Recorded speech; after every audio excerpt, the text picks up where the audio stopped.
dar ieškant ragų, tai tokios irgi išduodančios vietos, tai matau, kad yra žvėrių takas ir žvėrių takas veda į medžiotojų bokštelį. Tai reiškia, medžiotojai žino, kur jų turėtų būti, ten pasistato ir visai kitaip juos vilioja.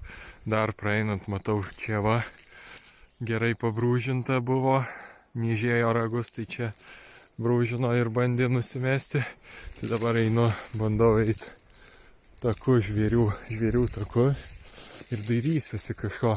O šiaip tai aš šiuo metu tai labiau norėčiau rasti briedžio ragus, nes elnio ragų tai pas mane gana nemažai yra jau. Kiek radęs, tai visi gaunasi kažkaip elnio. Tai didelio, tai mažo, tai ten iš vis jauniklio. Nu ir dar stirninų visokiausių. Va, ir čia matome. Toliau ten gal kažkur. Tai va, o taip tai norėčiau briedžioko rast, nes dar kažkaip nepasitaikė, bet, neprarandu vilties.